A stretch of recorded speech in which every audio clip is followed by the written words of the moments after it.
Bem-vindos a mais um episódio de Truth Matters, A Verdade Importa. Aqui junto com Mackenzie Dribbett e Walter Weith, nós revelamos e expomos muitos dos mecanismos que influenciam os eventos ao redor do mundo. Em nosso último episódio, para aqueles que estavam aqui, nós falamos sobre um tema explosivo, o grande reinício, e destrinchamos muitos aspectos olhando para líderes mundiais, analisando qual era a linguagem comum e o tema entre esses indivíduos e as organizações que eles representam. Falamos sobre o Fórum Econômico Mundial, as Nações Unidas e o Fundo Monetário Internacional. E uma organização dentro das Nações Unidas chamada Boa Vontade Mundial. Nós paramos da última vez em um tópico muito explosivo, no qual Walter nos apresentou o conceito da adoração luciferiana dentro da ONU. E nós não queremos que as pessoas acreditem naquilo que falamos. Pedimos que você, audiência, para abrir o site da Boa Vontade Mundial, que é lucis.org, e encontrar esse link chamado Serviço e o Plano Divino. Mas antes de irmos mais profundo nisso, Mackenzie e Walter, sejam bem-vindos a mais um episódio. Obrigado. Muito obrigado. Bem, nós estamos caminhando e pisando em um território interessante. Para muitas pessoas, provavelmente, conheceram há pouco essas informações.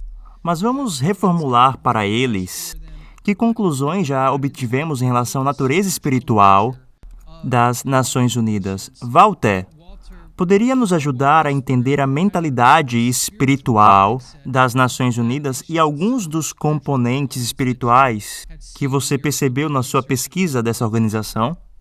Como vimos em nosso último episódio, a Organização das Nações Unidas possui este profundo componente espiritual. Desde o primeiro secretário-geral, tem havido uma linha bastante contínua de pensamento em termos de espiritualidade. E, certamente, não é uma linha de pensamento cristã.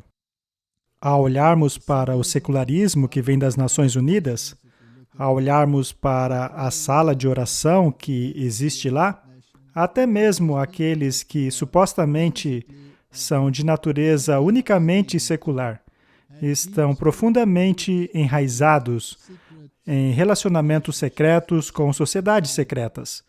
Portanto, a adoração desta entidade chamada de Lúcifer, mais tarde alterada para Lucis Trust, é uma linha que permeia as Nações Unidas. Há muitos anos atrás, eu dei palestras sobre as Nações Unidas e o seu aspecto espiritual. Mas isto não é somente algo que ficou na história, é algo que está muito vivo e que agora está se manifestando através das palavras emanadas pelas Nações Unidas. Nós não podemos ignorar a linha espiritual deles. Ao irmos para organizações como a Organização da Boa Vontade e a do Templo do Entendimento, todas elas são baseadas no espiritualismo e não nas Escrituras. E gostaria que as pessoas assistissem essa palestra do Walter chamada Agenda Oculta da ONU. Se você não viu ainda, nem assistiu os outros vídeos da série Ataque Total, essa série tem mudado a vida de muitas pessoas. Mas gostaria de retomar do lugar que paramos. Nós pedimos às pessoas para entrar no site da Boa Vontade Mundial. Nós falamos um pouco sobre Alice Bailey, mas eu gostaria de dar continuidade e ir um pouquinho mais profundo. Porque isso, como o Walter falou, é uma situação que está acontecendo agora. Esse site nos diz, lucis.org, nos diz exatamente qual é o objetivo deles dentro da ONU. E nós vemos algumas questões, iremos colocar aqui na tela, que são levantadas ali. Uma delas é a respeito da hierarquia espiritual, que Walter mencionou rapidamente, assim também como a religião mundial e a nova era, o reaparecimento de Cristo e aquele que virá. Eu gostaria de focar um pouco nesses últimos dois. Porque qual é o interesse de uma organização política como a ONU tem a ver com um grupo que está dentro dela, que é endossado pela própria ONU como uma organização não governamental? Qual é o propósito de educar o mundo para uma nova era que envolve uma religião mundial, uma hierarquia espiritual, e o que é o ponto real aqui que gostaria de focar?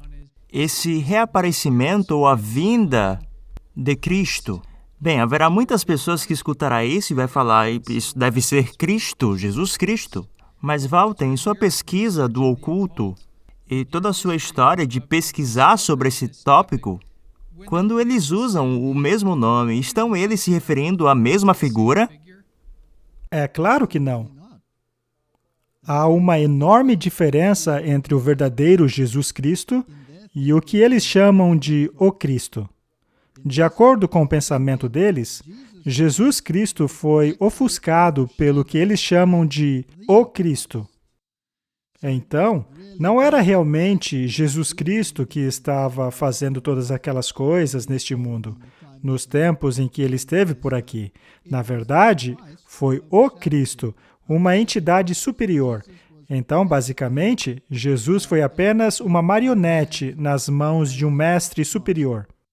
E a partir disso, você tem o movimento da Nova Era, que diz que todos são basicamente um Cristo, e também sujeitos a este poder, que eles tendem a chamar de a hierarquia, que é um grupo de indivíduos que atingiram esse status elevado. E de acordo com Alice Bailey, eles estão aguardando a manifestação dessa hierarquia na humanidade. Ela escreveu um livro chamado A Externalização da Hierarquia, que é apenas uma maneira bonita de dizer que um dia eles se manifestarão. Até mesmo a Bíblia diz que Satanás se disfarçará em anjo de luz. Um dia, Satanás se manifestará como se fosse o próprio Cristo. Ele aparecerá em vários lugares e em várias sociedades, o que é completamente contrário às Escrituras, já que a Bíblia diz que quando o verdadeiro Cristo se manifestar, todo olho verá, será um evento simultâneo e não um evento local. Na verdade, Jesus nos alertou a respeito disso, ao nos alertar de que quando disserem que Cristo está no deserto ou naquele quarto, não acreditem. É um falso Cristo. Portanto, o que as Nações Unidas estão realmente fazendo aqui é propagar uma visão de mundo que cumpre diretamente as profecias e que contradiz a verdadeira segunda vinda de Cristo. Eles estão ao lado dos luciferianos e não ao lado da verdade bíblica. E nós pudemos ver em nossos episódios anteriores sobre sociedades secretas e como elas influenciam as relações globais. Alice Bailey foi uma figura muito proeminente na maçonaria. Se você acessar francomaçonariauniversal.org, você pode encontrar uma lista de maçons famosos desses maçons e ela será uma das poucas mulheres. No passado, especialmente se voltarmos algumas décadas, e que ela fundou muitas organizações, como a Fundação Lucis, na qual eles tinham uma ideia de uma grande religião mundial, que iria unir todas as fés. Pode ter algumas pessoas falando, bem, ok, apenas uma pessoa. Ok, existe relação entre Lucis e a ONU, mas quando olhamos para outra pessoa dentro da ONU, um homem chamado Robert Mueller, ele estava responsável por criar algo chamado de Currículo Mundial da Educação, que, corrija-me se eu estiver errado, Walter, mas que foi a base para uma educação mundial. Ele foi uma figura muito proeminente na ONU. E ele baseou todo esse currículo mundial, que tinha um propósito de abranger a todos, o padrão pelo qual esse novo sistema mundial seria utilizado, seria esse currículo mundial de educação, que ele declarou abertamente que foi baseado nos ensinamentos de Alice Bailey. Poderia nos ajudar um pouco a entender o envolvimento de Miller com a ONU? E a ideia dele de criar esse currículo que é baseado nos princípios de uma bem conhecida adoradora luciferiana, Alice Bailey? O Miller era uma pessoa extremamente importante. Ele era o ponto central das Nações Unidas. Como você mencionou, ele introduziu o Currículo Mundial de Educação. E este currículo educacional se baseia em Alice Bailey. Ele dá impulso à agenda luciferiana. Esse sistema precisa se livrar do ensinamento das Escrituras, que ainda existe em muitas instituições e que estão enraizadas com o protestantismo. Eu acho impressionante que o papado, especialmente o Papa Francisco, pede por uma nova educação.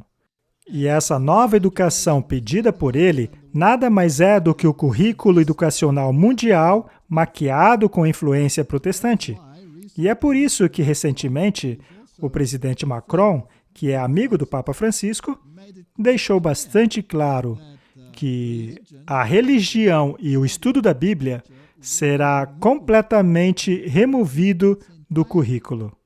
Ele disse que haverá somente uma forma de educação secular.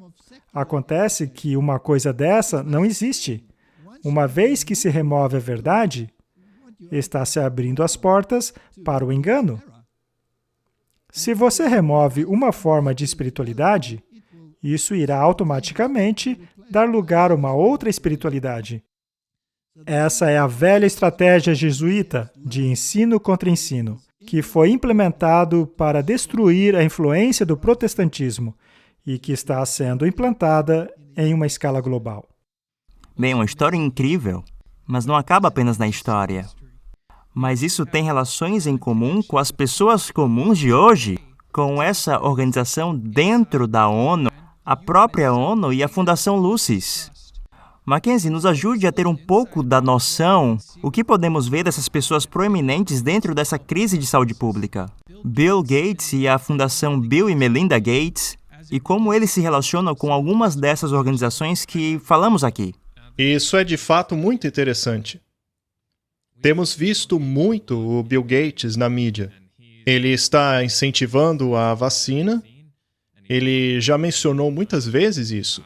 Nós não vamos nos aprofundar aqui agora sobre isso, mas ele tem dado muitas palestras a respeito das pandemias futuras que ele acredita irão acontecer. Agora, o interessante é que há 5 anos atrás, ele fez essa mesma previsão. Os pontos de vista dele são bastante interessantes, principalmente aqueles a respeito da superpopulação. Mas um fator interessante é a sua conexão com as Nações Unidas. Ele teve um acordo de cooperação estabelecido em 2004 entre a Microsoft e as Nações Unidas, o que é muito interessante. Mas não é apenas isso. Você pode ver aí na tela esta imagem, que, aliás, não pode mais ser encontrada, eles a removeram do website. Mas existe uma suborganização da Lucis Trust que é chamada de Novo Grupo Mundial de Servos. E um dos apoiadores financeiros deste grupo é a Fundação Bill e Melinda Gates. Portanto, vemos como eles estão conectados às Nações Unidas, mas não apenas isso. Eles estão conectados com a Lucis Trust, que é muito interessante. E qual é o papel? Porque eu fiz algumas pesquisas sobre Bill e Melinda durante esse período, porque eu estou um pouco interessado nessas conexões, agora que sabemos, e informando também a nossa audiência, como que essa hierarquia funciona e quem está no topo. Eu estava buscando essa conexão. Como é que eu encontro os jesuítas? Como eu encontro o Papa? E encontramos que Bill Gates, apesar que ele não fala isso muito, e Melinda são católicos devotos. A própria Melinda, por exemplo, se considera uma grande conhecedora das doutrinas católicas, incluindo a doutrina social do bem comum e algumas outras doutrinas sociais impactantes. Essas pessoas com essa quantidade de dinheiro, e vemos o relacionamento deles com a fé, como nesse exemplo, os conduz para muitas das atividades sociais e justiça social. Como podemos entender esse status de bilionário e essa capacidade de mover as coisas ao redor do mundo e o trabalho com organizações como a ONU e ter conexões com a OMS e vemos o relacionamento deles com a Fundação Lucis? Como essas figuras, os bilionários no mundo, Walter, pessoas como Bill e Melinda Gates, afetam como esses planos do papado e da ONU se desenrolam de forma prática? Há muitos bilionários no mundo hoje. O Bill e a Melinda não são os únicos. Há muitos outros além deles. Por exemplo, o Donald Trump. E também temos o Soros. E acontece que todos esses bilionários estão envolvidos com as Nações Unidas. Estão todos nesse grande recomeço. Agora, a sua capacidade de enriquecer, em termos da magnitude dessas pessoas, não é algo que acontece com qualquer pessoa. É incrível como todos eles têm suas conexões necessárias. Portanto, faz sentido que eles estejam onde eles estão, uma vez que eles atuam como organizações de fachada. O mundo está à beira de uma grande conquista científica. Uma vacina contra a Covid-19 provavelmente estará pronta no início do próximo ano. Na verdade, provavelmente teremos mais de uma vacina pronta. Estas vacinas nos permitirão salvar milhões de vidas. Elas também terão outro enorme benefício. Elas nos permitirão desenvolver um plano para que o mundo elimine globalmente a Covid-19. Para atingir este objetivo de eliminação global, precisamos de 3 coisas: a capacidade de produzir bilhões de vacinas, o financiamento para pagá-las e os sistemas para entregá-las em todos os lugares. Uma vacina pode tornar o Covid-19 uma doença evitável. E ninguém precisa morrer de uma doença evitável simplesmente porque o país em que vive não pode pagar pela vacina. Mas você não precisa se preocupar com a visão de equidade para ver o problema apenas com o cenário dos países ricos. A única maneira de eliminar a ameaça desta doença em algum lugar é eliminá-la em todos os lugares.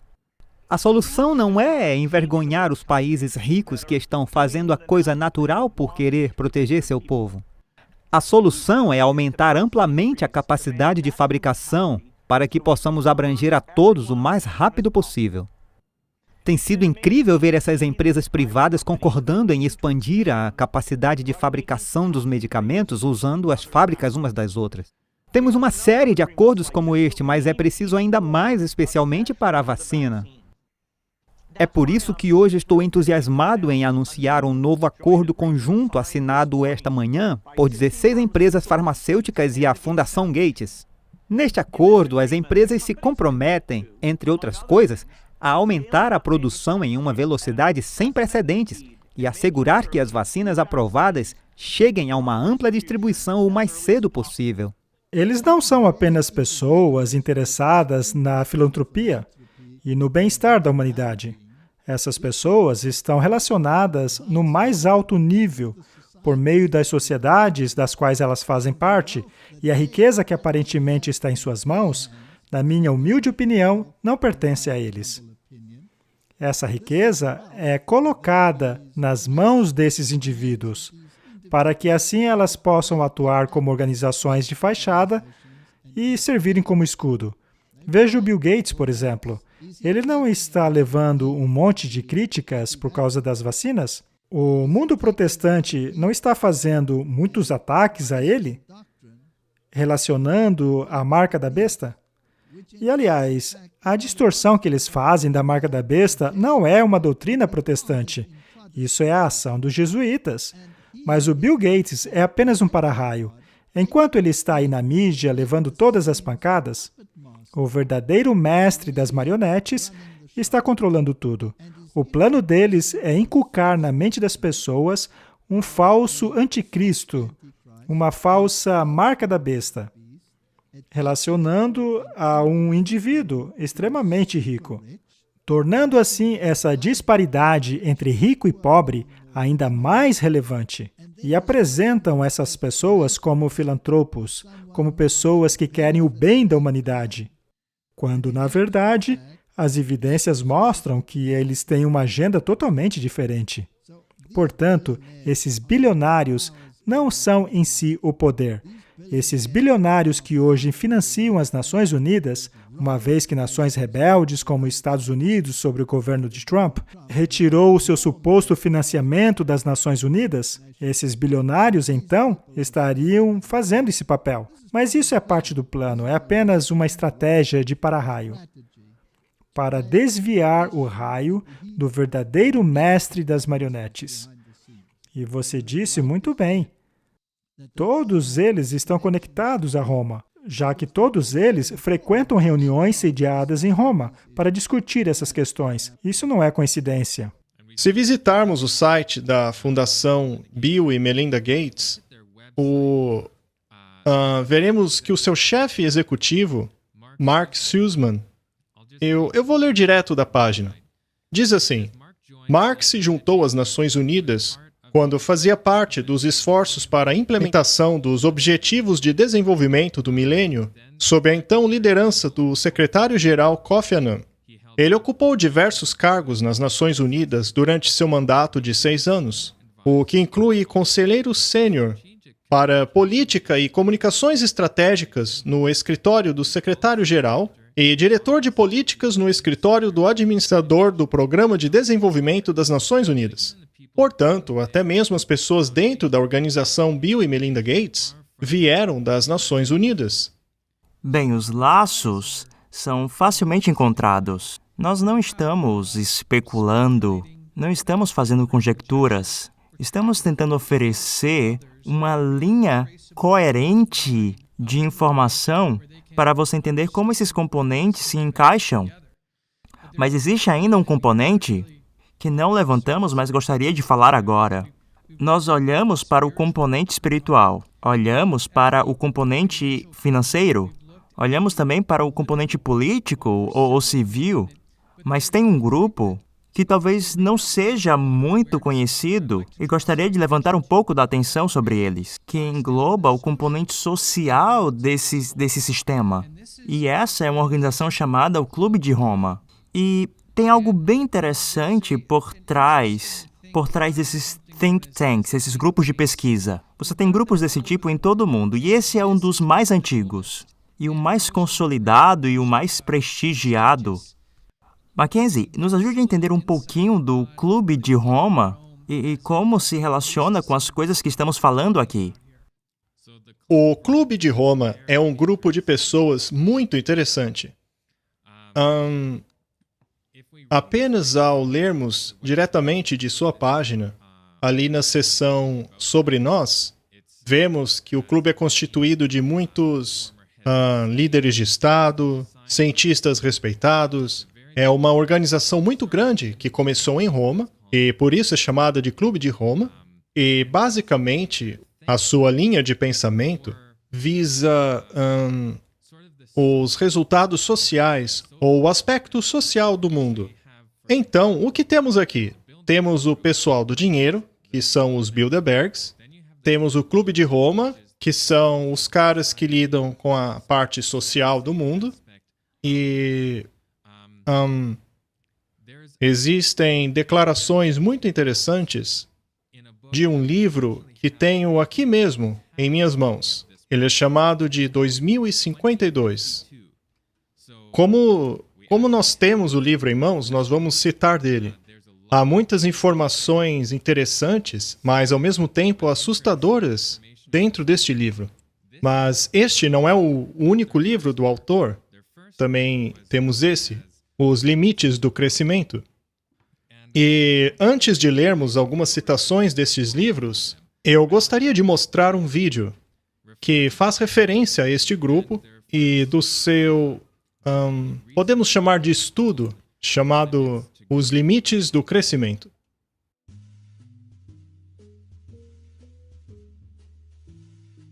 Era uma vez um homem que inventou o xadrez.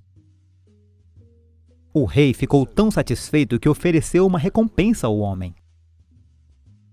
O homem, que era muito sábio, disse ao rei que só quereria 1 grão de trigo para a primeira casa da ala do tabuleiro, 2 para a segunda, 4 para a terceira e assim por diante, dobrando a quantidade para cada quadrado do tabuleiro de xadrez.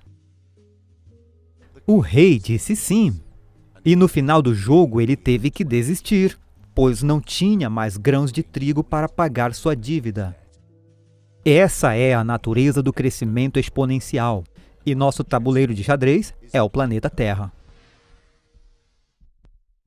40 anos atrás, um relatório de uma equipe de cientistas da MIT sacudiu o mundo.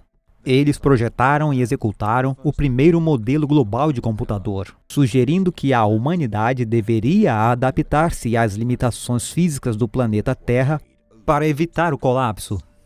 Durante o último ano, um grupo da MIT observou o crescimento exponencial de nosso sistema social e econômico global. E chegamos a 5 conclusões básicas. Primeiro, há limites físicos para o crescimento, que, dadas as tendências atuais, são muito prováveis de serem encontradas já durante a vida de nossas crianças. Este crescimento vai parar, precisa parar e vai parar. Segundo, o resultado provável de chegarmos a esses limites se continuar. Eu gostaria de pausar o vídeo um pouco aí. Vocês repararam como as pessoas têm um objetivo e elas estão dizendo, quando nós o conquistarmos e nós iremos? Vejam como eles não consideram a possibilidade da derrota. A derrota não é uma opção, eles vão conseguir.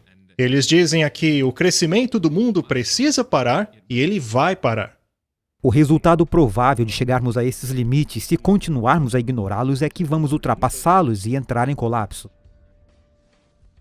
Eu acho que muitas pessoas encontraram uma nova maneira de se passarem por tolos ao não reconhecerem que há limites para a expansão humana. Parece que temos uma alternativa viável a este resultado, na qual a população e a produção material poderiam ser equilibradas com um ambiente finito e com nossos recursos. Aprendemos que mais não é necessariamente o melhor, mas mesmo nossa grande nação tem que reconhecer seus limites. A quarta conclusão é que, de forma realista, serão necessários 50, 100 anos ou mais para chegar a essa alternativa de forma ordenada. Acreditamos antes e agora que não há limites para o crescimento e o progresso humano quando homens e mulheres são livres para seguir seus sonhos. E, finalmente, a cada ano que adiamos, diminui nossas últimas opções. O relatório foi publicado em um livro intitulado Os Limites do Crescimento, que se revelou o mais controverso best-seller ambientalista de todos os tempos. Não pode haver dúvidas sobre o assunto que gerou mais controvérsia entre os cientistas durante os últimos 12 meses. Me refiro, é claro, à perspectiva de desgraça para o homem por causa da poluição devido ao uso excessivo dos recursos por parte da população. Bem, eu acho que as conclusões do estudo estão completamente erradas. Se você verificar o que acontece se variarmos todas as suas suposições em conjunto, então eu entendo pelas unidades de pesquisa de política científica que realmente estão verificando seu modelo que a catástrofe desaparece por completo. É interessante que eu passei toda a última sexta-feira com o Instituto de Pesquisa de Política Científica e não indiquei isso. Bem, estamos desenvolvendo um debate. Quem falou com eles por último? Eu falei esta manhã. Depois de 40 anos de luta por sua mensagem, os autores se reuniram onde a saga Os Limites do Crescimento começou. Quais opções eles acham que nós temos hoje? Há 40 anos ainda era teoricamente possível desacelerar as coisas e chegar a um equilíbrio. Agora isso não é mais possível. Nós estamos entrando em um período de declínio descontrolado. Precisamos agora focar especificamente na questão da resiliência. Se atravessarmos este período de declínio sem presciência e sem preparação, eu temo que isso removerá muitos de nossos valores fundamentais. A necessidade é de ação rápida e forte para evitar os problemas que já estão aqui, e isso vai piorar no futuro. O horrível fato é que a democracia e o capitalismo não irão resolver esses problemas. Precisamos de uma mudança paradigmática fundamental na área governamental. Portanto, é no âmbito nacional e internacional que se deve debater quando se está olhando para o futuro. Particularmente, eu sou um otimista. Eu acredito no brilhantismo do ser humano. 40 anos atrás, você duvidaria um pouco disso, mas eu acredito que os humanos são brilhantes.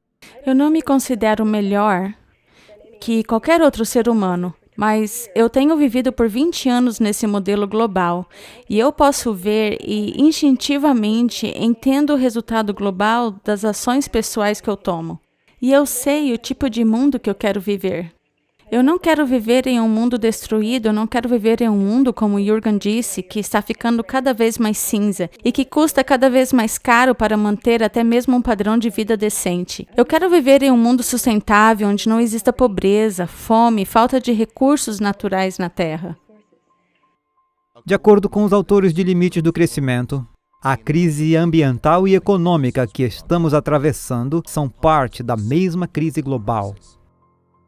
Eles não sustentam a verdade e eles têm diferença. Este clipe foi retirado de um documentário chamado A Última Chamada, que basicamente promove o Clube de Roma e essa ideia do limite de crescimento. Um desses autores fez um comentário e disse que o capitalismo é incapaz de resolver esse problema. Então veja mais uma vez o ataque deles ao capitalismo. E esta pessoa é o autor deste livro, que é uma previsão dos próximos 40 anos até o ano 2052. Vamos ler algumas citações do Clube de Roma. Eu retirei esse texto do site oficial. O nosso objetivo é defender ativamente por uma mudança de paradigma e sistema que capacitará a sociedade a emergir da crise atual ao promover uma nova maneira de ser humano, dentro de uma biosfera mais resiliente. Recentemente, o Clube de Roma tem priorizado 5 áreas-chave de impacto: o clima, emergência planetária, reclamar e refrear a economia, repensar as finanças, criar novas civilizações com lideranças jovens. Agora, vejamos algumas citações muito interessantes deste livro, 2052. Será difícil corrigir esta falha do mercado, ou seja, organizar uma diminuição do pagamento de funcionários do alto escalão. Isso requerirá o comportamento coletivo de um grupo que não está acostumado a organizar, ou seja, proprietários. Ou seja, basicamente, o que ele quer dizer é que os salários de altos funcionários precisa começar a ser diminuído, de forma a alinhar-se com o salário das demais pessoas. Isso, obviamente, irá desencorajar as pessoas de serem proprietárias, uma vez que elas terão grandes responsabilidades, mas não terão compensação por isso. E na página 169, ele diz: eu, na verdade, ficaria surpreso se essa tensão não for aliviada através de uma forma forçada de redistribuição. E agora chegamos nessa questão de redistribuição de riquezas. E uma questão que é feita no livro está na página 239. E a pergunta é: eu serei pobre dentro desse sistema? E a resposta dele é: alguns de nós serão, mas outros não. Para que possamos dar uma resposta precisa, a pergunta também precisa ser precisa. A pergunta deveria ser: eu serei pobre comparado a X? E você deve decidir se esse X é o A, ou seja, hoje, ou então B, que é o cenário em que a humanidade rumasse para um mundo mais racional, ou C, que seriam os demais. A sua pergunta está errada. Você não deveria perguntar: eu serei pobre? Na verdade, você deveria perguntar: eu ficarei mais satisfeito? Estar satisfeito com a vida é mais importante para você do que ser rico ou pobre?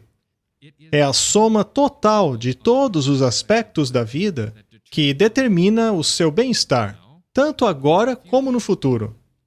Portanto, quando você avalia as implicações de minha previsão de maneira privada, procure julgar o que isto significará para o seu bem-estar, e não o que significará para a sua renda.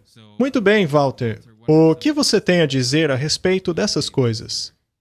Tudo isso está absolutamente alinhado com o que o Fórum Econômico Mundial diz. Um de seus objetivos é fazer com que ninguém seja proprietário de nada. A renda de todos deve ser nivelada. Ou seja, implementar um salário universal para todos, para assim erradicar a miséria dos pobres. E é claro, se livrar da riqueza dos ricos.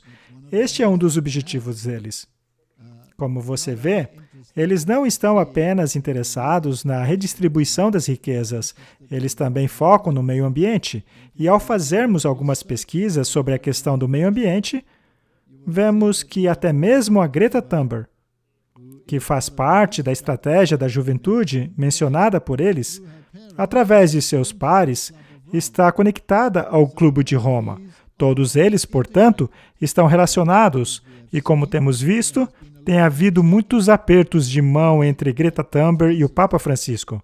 Então, mais uma vez, temos essas conexões intrigantes.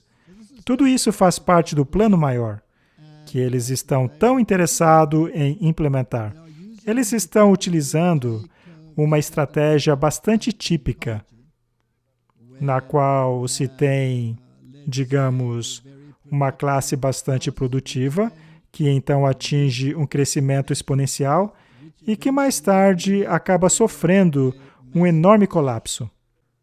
Temos então ciclos entre crescimentos massivos e colapsos massivos.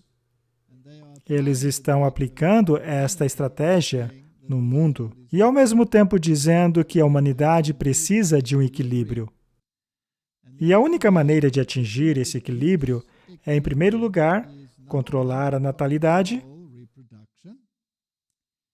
e, em segundo lugar, garantir que os recursos não sejam explorados.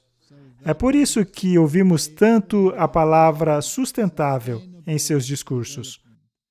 Chegaríamos, então, neste ponto, em que não possuiríamos nada, não exploraríamos nada, não seríamos explorados, não haveria mais picos ou quedas nos gráficos, pois estaríamos todos no mesmo nível. E era assim que funcionava a Idade Média. Agora, a pergunta é, se isto acontecer, o que acontecerá com a iniciativa humana? O que acontece com o incentivo humano? A resposta é simples, irá para a lata do lixo. Nós precisamos nos perguntar se o homem, se a humanidade foi projetada para a constância ou projetada para o crescimento constante. A resposta a essa pergunta é relacionada a um aspecto filosófico bastante profundo, na verdade, um aspecto religioso. Afinal, quem gostaria de estar numa situação de parâmetros constantes, invariáveis, já definidos, ou seja, escravidão? Um cenário em que não somos nada mais do que uma engrenagem, cuja única função é servir o meio ambiente. Será que não seria melhor um cenário em que o ser humano é capaz de explorar o seu potencial? Cada um deve decidir de qual lado desse debate desejam estar. Eu agora vou ler mais uma citação do mesmo livro. Ela também é interessante porque, na citação anterior, ele diz que a nossa preocupação se baseia em estarmos satisfeitos. Agora, para você e para mim, esta definição de satisfação pode ser diferente da deles. Então, vejamos o que eles dizem aqui na página 332. A pergunta aqui é, o que deveríamos fazer? Ele diz, não ensine os seus filhos a amarem a natureza. Quando você vê os seus filhos sentados em frente ao computador e se perguntar se ele não deveria estar brincando na natureza, você deveria segurar a sua vontade de interferir. Ao ensinar os seus filhos a apreciarem a solidão da natureza, você estará ensinando ela, e é interessante que eles sempre utilizam o pronome ela quando estão falando de seus filhos. Mas enfim, você estará ensinando ela a amar algo cada vez mais difícil de se alcançar. Você estará aumentando as chances da criança de ser infeliz. Ou seja, segundo eles, Nós ensinamos a satisfação aos nossos filhos ao não incentivá-los a ter algo que não poderão ter. Agora, mais à frente, na mesma seção do livro, diz assim: essa transferência de valores é benéfica, no senso de ensinar a criança a amar o ambiente no qual elas vivem, mas somente se a sociedade evoluir gradualmente. Se a sociedade evoluir muito rápido, os conselhos dos mais idosos tornam-se irrelevante e, em circunstâncias desfavoráveis, a cuidadosa inoculação de valores transmitidos pode causar uma infelicidade incurável. E mais ali no final da página, diz assim: seria muito melhor nutrir uma nova geração que encontre paz, calma e satisfação na vida agitada das megacidades e com uma música interminável sendo canalizada aos seus ouvidos. Isso não parece um lugar tranquilo, uma cidade agitada com música sendo tocada constantemente em seus ouvidos. Mas o que vemos aqui é a busca de infundir essas ideologias dentro da cultura. Esse conceito de think tank, grupos de pesquisa como o Clube de Roma e o Instituto de Brooklyn, ou a Sociedade Real, essas são organizações que, e eu gostaria de ouvir a opinião de vocês sobre isso, é o propósito desses grupos formular meios acadêmicos para difundir essas ideologias dentro da cultura? Porque enquanto estamos aqui falando sobre o grande reinício, o que está acontecendo atualmente e as peças que se conectam com isso, nós entendemos que eles estão buscando alguns dos direitos fundamentais que os Estados Unidos, por exemplo, tiveram como fundamento. Os direitos individuais, as liberdades individuais, o direito de ter propriedade. E você pode encontrar nos documentos de ensino social da Igreja Católica, que data lá do século XV e XVI, o conceito que ter propriedade privada só é bom se estiver sujeito ao bem comum. Então, você tem essas ideologias que derivam das filosofias, doutrinas que vêm de muitos séculos atrás. Elas encontram espaço nesses grupos de pesquisa e são estrategicamente disseminadas. Mackenzie, eu acho que você falou que o livro Os Limites do Crescimento foi lançado quando? Eu creio que foi em 1972 ou 73. Ou seja, na década de 70. E aqui estamos nós na segunda década do século presente. E vemos isso chegando até nós. Walter, é essa maneira que eles usam para difundir as ideologias usando os think tanks, os grupos de pesquisa, de forma gradativa, disseminando esses conceitos através da educação e de outros meios? Eu trabalhei num ambiente educacional praticamente a minha vida inteira. E a grande mudança da educação, pelo menos em minha esfera, ocorreu no ano 2000. Foi introduzido um currículo chamado de Currículo 2000. E toda a ênfase do ensino dentro das universidades mudou da mentalidade à moda antiga, que era baseada no pensamento livre, na capacidade do indivíduo de crescer. Podemos dizer que era baseada na filosofia do sonho americano. Mas este currículo 2000 introduziu um modo de pensar socialista. E, pelo menos aonde eu atuava, essa mudança foi quase que imediata. Em um período muito curto de tempo, a mentalidade antiga foi desmantelada e substituída por uma socialista, que possuía discursos marxistas extremamente pesados, que passou a ser gradualmente ajustada, de forma que terminamos com um tipo de educação que temos hoje. Tem havido, portanto, muita preparação para se trazer esses pensamentos, para se conseguir esse chamado igualitarismo, que corta as cabeças e as caudas. Mas isso não ocorre apenas ao nível do indivíduo, mas também ao nível nacional. E as guerras têm tudo a ver com isso. Não se pode ter uma nação que invada as nações vizinhas. Todas precisam estar no mesmo nível. ao considerarmos os tumultos na Europa, em que cada nação tentava exercer supremacia sobre a outra, até chegarmos às guerras napoleônicas, em que uma nação tenta impor a sua vontade, e então temos o surgimento da Alemanha nazista, no qual a nação com maior poder econômico precisava ser domada e colocada no mesmo nível filosófico das outras nações.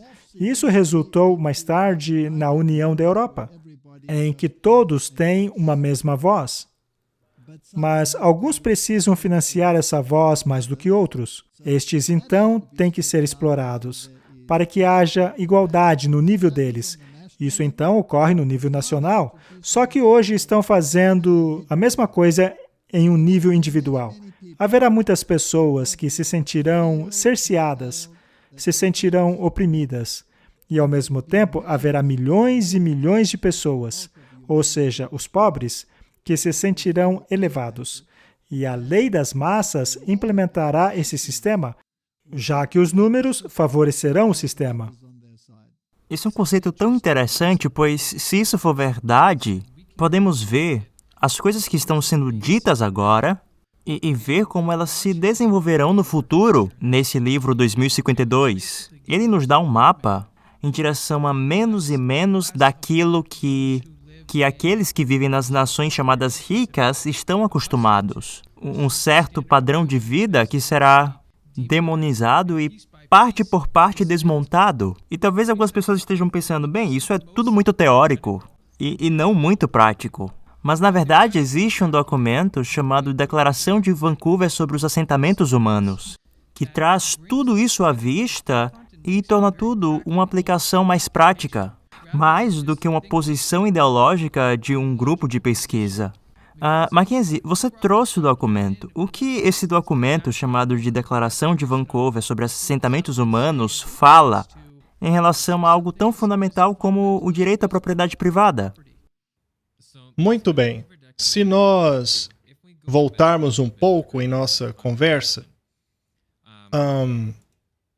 vemos que existe essa agenda chamada 2030.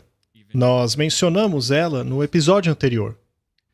E nós vemos isso até mesmo naquele clipe do George Bush Sr., a Agenda 21. A Agenda 21 foi sediada no Rio de Janeiro. Foi chamada de o Encontro do Rio, no qual eles apresentaram este documento chamado Agenda 21. E este documento, basicamente, era um ato climático que delineava como eles implementariam aquilo na sociedade, nesta nova ordem. É a isso que o George Bush se referia quando disse a nova ordem mundial. E então ela foi ajustada, ou melhor, renomeada, para a Agenda 2030. Agora, precisa haver uma aplicação local para todas essas coisas. E se você é canadense, você provavelmente está se perguntando se isso realmente é algo que vai acontecer. Então, nesta Declaração de Vancouver, que citaremos agora mesmo, fala sobre terras, sobre propriedade de terras. Isso está na seção D, chamada Terra, no item 10º da agenda. Eu peço que prestem bastante atenção nas palavras aqui. A Terra, por causa de sua natureza única e do papel crucial que exerce nos negócios humanos, não pode ser tratado como um bem ordinário. Portanto, a Terra não é algo que você simplesmente pode comprar e possuir. Controlada por indivíduos e sujeita às pressões e ineficiências do mercado. A propriedade de terra privada também é um instrumento principal de acumulação e concentração de riqueza e, portanto, contribui para a injustiça social. Se não for controlada, pode se tornar um grande obstáculo no planejamento e implementação de esquemas de desenvolvimento. Justiça social, renovação urbana e desenvolvimento, as provisões de moradias decentes. Lembre-se que precisamos estar satisfeitos com essas moradias. Moradias decentes e condições saudáveis para o povo só podem ser atingidas se a Terra for usada para o interesse da sociedade como um todo. Ou seja, segundo eles, você não pode possuir individualmente uma Terra, pois isso tornaria o problema ainda pior. O problema da desigualdade. Então, a base desse argumento, algo que temos escutado nos últimos 2 episódios, é que desigualdade é um problema que precisa ser resolvido. E bem no centro dessa desigualdade está capitalismo e a democracia. E assim somos confrontados com algum sistema de governo que substitua. Walter, qual será o sistema que eles irão preferir, já que eles buscam remover a democracia e o capitalismo como os norteadores principais do governo? Isso daí é pura justiça social católica. Isto é a Fratelli Tutti aplicada em seu grau máximo. É isso que eles querem. Agora, isso não começou recentemente. E precisa ser universal, não é? E porque precisa ser universal, precisa cruzar fronteiras. Muitos anos atrás, eles começaram o que foi chamado de parques nacionais transfronteiriços. Este foi o primeiro passo em se quebrar as barreiras entre as nações, ao estender os parques nacionais por entre as fronteiras. Então, mais de um país se torna responsável por manter aquele pedaço de recurso natural. Agora, a ideia dessas pessoas é arrebanhar as pessoas em megacidades, que na verdade serão centros de controle, e expandir essas áreas nacionais sem o impacto da população humana. Você sabe, para o bem do meio ambiente, que é aí que a agenda climática passa a atuar. O objetivo principal da agenda ambiental vai além da expansão de áreas naturais e áreas nacionais. Mas eles pretendem desapropriar as pessoas que agora ocupam esses espaços, a fim de arrebanhá-las nas cidades. Você não acha interessante que, no mundo, existam megacidades que foram construídas e, no entanto, estão desocupadas? Veja essa cidade na China, por exemplo. Elas, com certeza, não foram construídas sem razão alguma. Deve haver uma agenda por trás. E uma vez que essas cidades são totalmente operacionais, eu não acho que o plano deles é começar a ocupá-las apenas daqui a 1 milênio ou 100 anos. Isso é algo que parece iminente. E até mesmo no Ocidente, eles já criaram essas cidades de controle, nas quais as leis são aplicadas de uma maneira muito mais restrita. Quando pesquisamos na internet a respeito delas, vemos que elas são bastante espalhadas. Elas funcionarão como ímãs para os quais as pessoas serão atraídas, ou melhor, levadas, a fim de criar este novo ambiente, esse lugar de satisfação em que você terá o seu lugarzinho para morar, mas que você não terá nenhum controle e nem liberdade em termos de suas habilidades ou objetivos. E geralmente a essas condições existem pré-condições anexadas. Eles te darão a tua renda, a tua habitação, também te darão a possibilidade de emprego em uma posição que eles consideram adequada para o bem de todos.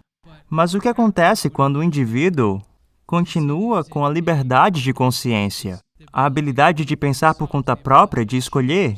O que acontecerá com um indivíduo desse tipo se tentarmos prever?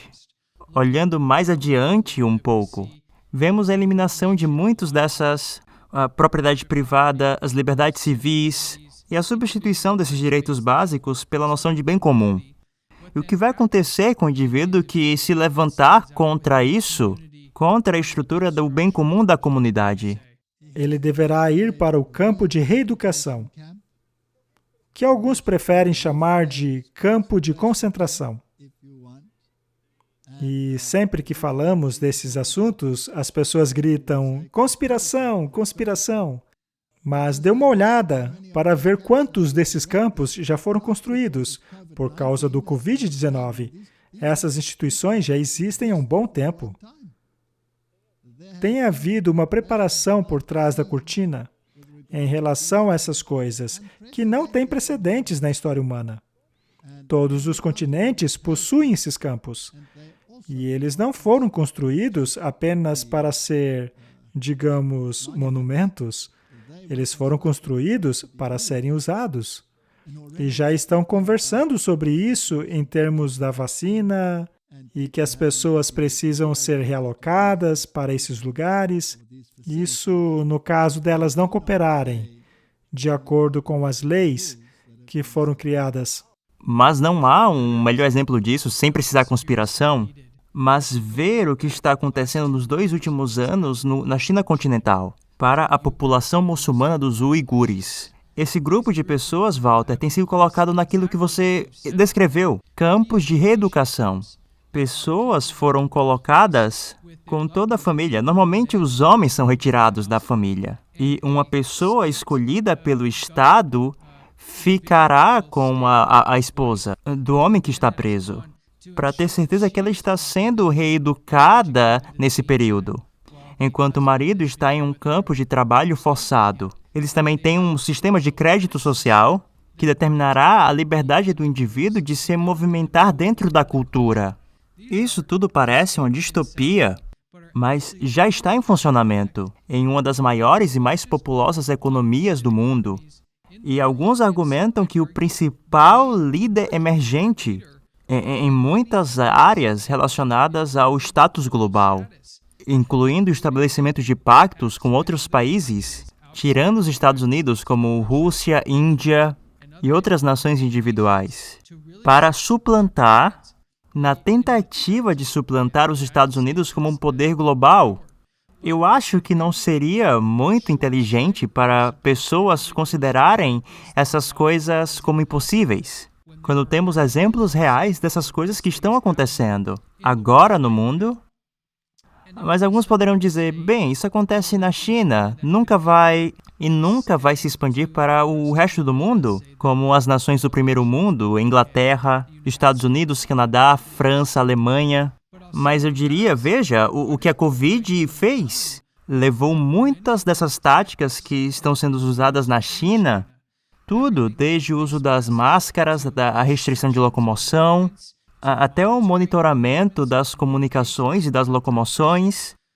Você não vai dizer que essas coisas são semelhantes ao que a China tem feito e sido admirada no passado? Com certeza. Eles só precisam das circunstâncias corretas para implementar aquilo que costumava ser visto de maneira negativa no passado. De repente, todos estarão na mesma página. More você no Oriente ou mesmo no Ocidente, isso tudo é orquestrado. Não é coincidência. É interessante que você falou sobre a necessidade das circunstâncias corretas. E repetidamente, durante os 2 últimos episódios, nós vimos muitas vezes que esses indivíduos que lideram essas organizações reconhecem nessa crise de saúde pública uma grande oportunidade. E eles não estão temerosos de demonstrar que eles acham que esta é uma grande oportunidade de criar mudanças rápidas e drásticas em sociedades que já foram estáveis e normais. E falamos sobre a China e seus elementos que podem se expandir por todo o mundo. Já vimos, por meio das restrições da Covid-19, que a abordagem chinesa já tem sido implementada em diferentes sociedades, coisas que nunca fizemos. Neste sentido, nós tivemos algo aqui no Canadá que toma esse aspecto educacional, esses campos que você estava falando, para um outro nível. Porque você está certo, Walter. As pessoas dirão que estamos indo no caminho errado, indo por caminhos tortuosos. Mas este não é o caso. Recentemente vimos nos sites do governo canadense algumas considerações que mostram que esse é um ponto considerado, que campos de isolamento relacionados à crise de saúde pública será algo real. E eu quero colocar aqui para nossa audiência um vídeo que vem lá do governo canadense, dentro da estrutura parlamentar onde eles estavam debatendo esse ponto. Vamos escutar. A próxima pergunta do membro de Lanark, Frontenac Kingston. Obrigado, orador. Minha pergunta é para o primeiro-ministro. Em minha pergunta suplementar de ontem, perguntei a este governo se o povo de Ontário deveria se preparar para os campos de internação. Em setembro, o governo federal lançou uma convocação à manifestação de interesse para que empreiteiros forneçam, providenciem e administrem campos de isolamento de quarentena em todas as províncias e territórios do Canadá. Estes campos de isolamento, entretanto, não estão limitados a pessoas com Covid, mas fornece uma ampla possibilidade para muitas pessoas serem detidas. Certamente este governo está ciente das intenções de construir estes campos de isolamento de costa a costa. E minha pergunta ao primeiro-ministro é: quantos desses campos serão construídos? E quantas pessoas este governo espera deter? Líder do governo. Obrigado, senhor orador. É bem verdade que quando as pessoas deixam o país e voltam, a província sugere cooperação com o governo federal. Estamos sugerindo que as pessoas se isolem, o que tem sido uma prática muito bem sucedida, não só aqui na província de Ontário, mas em todo o Canadá. E é claro que redobraremos nossos esforços para garantir que as pessoas da província de Ontário permaneçam seguras, senhor orador. Se o membro está se referindo ao fato de que uma das políticas de saúde pública é que, quando você retorna de uma jurisdição fora da província de Ontário ou de outro país que você isola-se por 2 semanas, eu sugeriria que essa tem sido uma política muito boa. Na verdade, esta casa tem feito a mesma coisa desde que voltamos. Estamos trabalhando em coortes para garantir que a Assembleia Legislativa possa continuar a funcionar. Temos 2 coortes operando oficialmente. É por isso que os membros foram mantidos fora dessa corte, porque queremos que eles possam participar do debate e continuemos a fazer tudo ao nosso alcance e garantir que esta casa continue e que o povo de Ontário e do Canadá sejam mantidas a salvo. Pergunta suplementar. Sua vez novamente. Obrigado, Premier. Aqui está a RFP. E a RFP usa a linguagem clara para expressar que esses acampamentos podem ser usados para um amplo universo de pessoas, não se limitando aos viajantes. Na verdade, nem sequer menciona viajantes internacionais. É apenas uma ampla gama de pessoas. E eu enviarei a cópia da RFP depois. Portanto, seu governo deve estar em negociações e ciente desses planos para potencialmente deter e isolar cidadãos e residentes de nosso país e nossa província. Portanto, orador, para o primeiro-ministro, onde esses acampamentos serão construídos? Quantas pessoas serão detidas? E por que motivos as pessoas poderão ser mantidas nestes acampamentos de isolamento? E eu gostaria de ter do primeiro-ministro garantias ao povo de... É isso, pessoal. Esse é o debate. Você tem um membro do parlamento que está preocupado, solicitando informação, e nós gostaríamos de trazer para todos que estão escutando, acesse a nossa página no YouTube e acesse o link, e você obterá mais informações sobre o que esse homem estava falando. Mas, Mackenzie, a gente encontra essa informação, e o que eu acho estranho, antes de a gente entrar nessas imagens, para mostrar o que esse membro do parlamento estava falando. Ele faz uma pergunta: por que existe esse pedido de informação ou pedido de proposta neste site do governo? E você percebe que existe um completo desprezo da pergunta. E a pessoa que responde essa pergunta começa a discursar sobre como pessoas que estão voltando de outras províncias ou de fora do país precisam ir para casa para ficar de quarentena, quando a pergunta era claramente sobre o porquê existe esse pedido de uma licitação para construir locais de isolamento por todo o país. A pergunta não foi apenas não respondida, mas foi ignorada. Quando mais informação foi adicionada e mais informação solicitada, eles simplesmente cortaram o microfone e não tem resposta dada.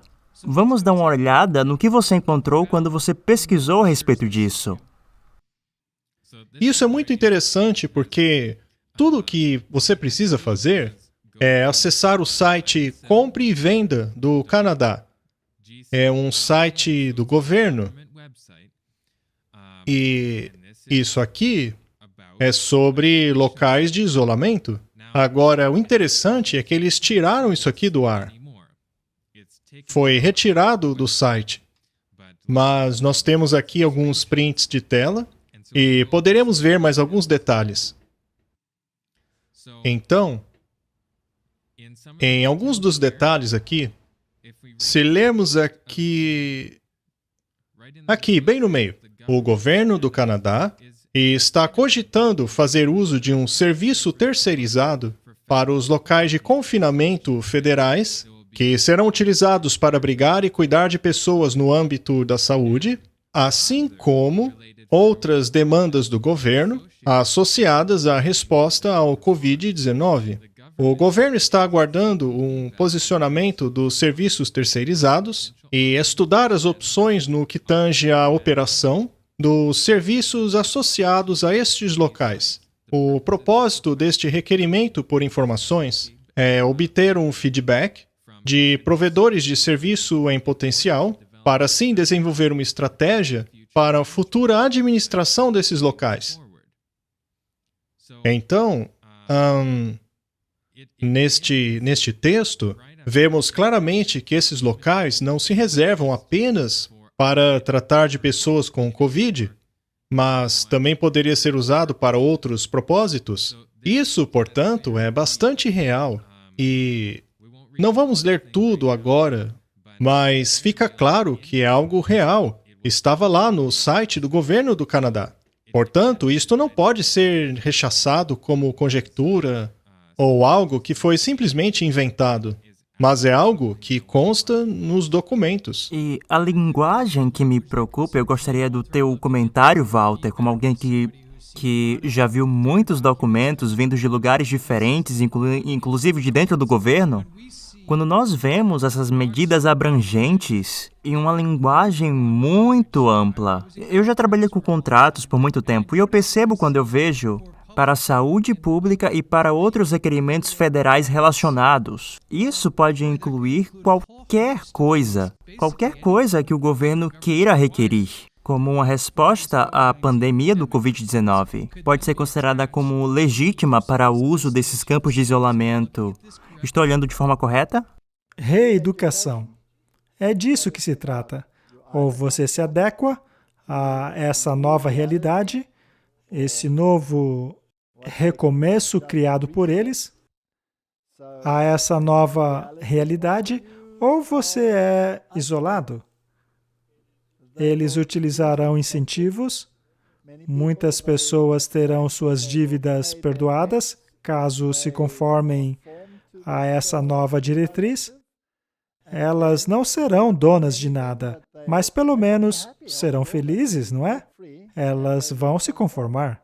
Agora, eu acho interessante que eles falam sobre construir essas coisas, mas na verdade, se você pesquisar um pouco na história, você verá que já estão construídos. Bem, isso deve trazer conforto para todos nesse ponto do jogo, onde literalmente, semanalmente, parece que as coisas estão mudando para pior, não melhor. Bem, mas isso nos leva para o final do nosso episódio.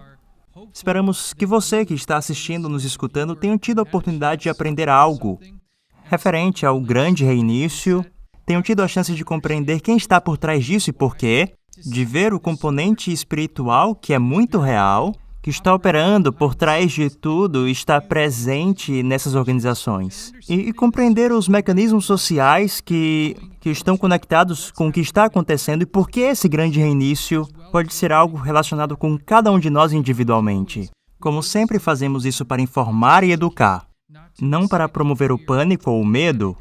Aliás, em breve falaremos sobre o que você e sua família podem fazer para se preparar e ter a esperança que algo melhor está vindo no futuro. Walter e Mackenzie, admiramos a profundidade com que vocês trataram esses temas importantes. Obrigado. Obrigado. Obrigado. Esperamos vocês no próximo episódio. Em breve estaremos olhando na próxima fase desse plano, que inclui algo chamado a economia de Francesco e outras coisas relacionadas a essas questões.